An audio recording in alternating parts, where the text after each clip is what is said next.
we're focusing today on the nation of India. Not many of us will have been there, and if we have, most people will have gone on holiday, maybe a few on mission trips. But we're speaking today to Dinesh, who is actually from that nation. We are generation to generation. My name is Daphne Kirk. So, welcome. Can you start off by just telling us briefly why you're there and what you're doing? Well, thank you. My name is Dinesh, and actually I come from North India, which is Himachal, which is considered to be one of the most unreached state in the whole country. Oh. And God spoke to us to go up in the mountains almost about 22 years ago. Mm-hmm. And after much prayer, the Lord really led us to the church planting ministry, which means we actually train local indigenous people and help them plant churches. And we believe those churches will change lives. And we have seen that over the years, how many churches have been planted, how many leaders have been raised from that very people group, and they are going and planting churches, and those churches are changing lives. In reality, these are very first generation Christians. We are talking about the leaders and the pastors. Their forefathers, their parents were not Christians. They were all coming from a Hindu background, Buddhist background, and now they're getting saved. But not only getting saved, but they're also going out and planting churches and reaching their own people. Making disciples who make disciples. Yeah. So let's focus on the emerging generation. What do you see happening in India within your experience with this emerging generation? Yeah, well, that's something I must confess that, the churches that we have been involved in planting, particularly raising the local indigenous people, that we haven't really focused on young generations, how we can take them forward. And part of it is, like I said, is that it's there in the scripture, but we haven't really implemented, or we haven't really kind of understood it, how we can apply in their lives. And we know, I have seen it again and again, the young people have, they have much more, so you can say they have such a joy, and they have such a enthusiasm to go further and beyond that you and I can't even go. And just to give you an example, we just had one of our first youth conference that was led by my son, who actually came from the US, and he came along with his friends, and they led 3 days conference, and it was an amazing response. These young people were ready to go. They are not, you can't stop them, like they are unstoppable. And they're ready to go and go further and beyond, and to the villages perhaps we don't want to go. Because it's almost like they're experiencing this gospel in such a way that they can't stop it. It's like gospel is the one that's pushing them forward and taking them further. Gospel is the one that is taking them further.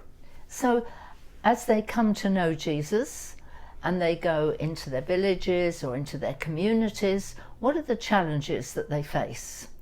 I think one of the challenges is because obviously there are not enough Christians around them, and they are first generation Christians, and everybody that is around them is a very Hindu, and not only Hindu but a strong Hindu, and lots of time these other people from other faith, they don't really respect their faith, so there is a persecution in that scale. Mental persecution is there, and there is a social persecution is there, and there is a physical persecution is there, and they face that again and again. However, their joy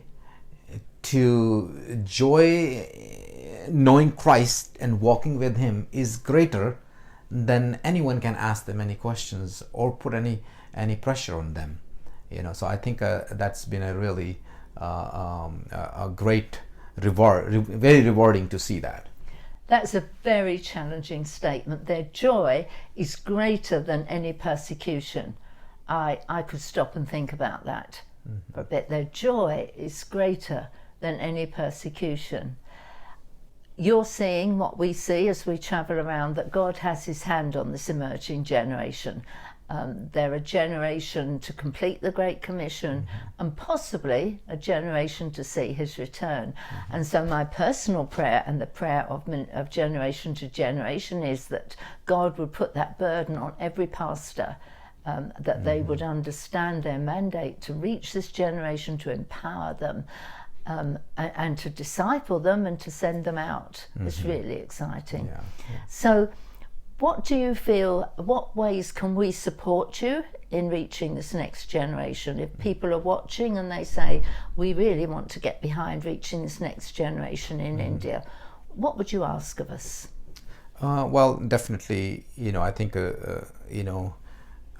understanding the kind of background that we come from, we are, and the method, or you can say the blueprint the Lord has given us is discipling the local indigenous people.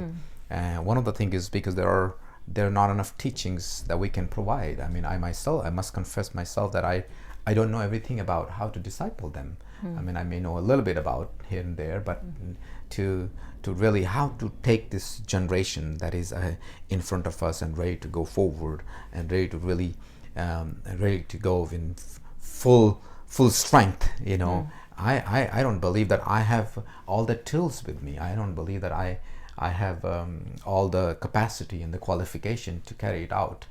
So I think a ministry like yours definitely can help us with helping us through the scripture, that how we can take this generation for the next generation.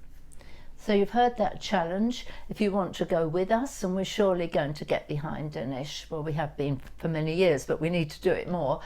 If you want to come with us, or you say we've got a passion to help reach this next generation in India, email us. The email will be below and we will forward it on to Dinesh, because God will have this generation in India, and God has his eye on this next generation, and we really want to be a part of it, of reaching them. So have you got one story of one young person you can tell us? Actually, as we were talking about generation, I'm going to talk to you a little about one particular group, and of course these are Banjaras, or we call them gypsies, and they are kind of untouchable in the country, and they live in a very difficult situations, and from generation, I mean, you can imagine from the time they were born, you can say, or they can, as long as they can remember, they have never had home. They travel throughout the country, and through that we have been working with these people from past few years, and we have seen some people got saved, and then we've trained 8 church planters from that gypsy groups. Wow! And those 8 have gone to their own people. Yeah. And planted 6 churches, and about 7,500 people have come to know the Lord. So I was talking to them just recently when I was there in India, and how do we take? We have over 7 million people living in the country, and they said there is a way to take them, because God has given us the right strategies, that we're gonna go and we're gonna train our own brothers, and they are the one who will reach our generation. So I believe God is doing an amazing work through these local indigenous people. Yeah, I see that as the DNA of what you do. You are from that nation. You are from Himachal Pradesh. You are working in that area. These people are from these untouchables, and they are going to reach their people. Yeah. And I think this is what God is moving on people's hearts more and more these days, to get behind the people who are there, the people who know the language, the people who know the young people, and for us to be the support that you need. At the same time, I believe you have much to teach us. You have much to teach us. Their joy is greater than the persecution. Let's just think about that one. Thank you, Dinesh. Thank you.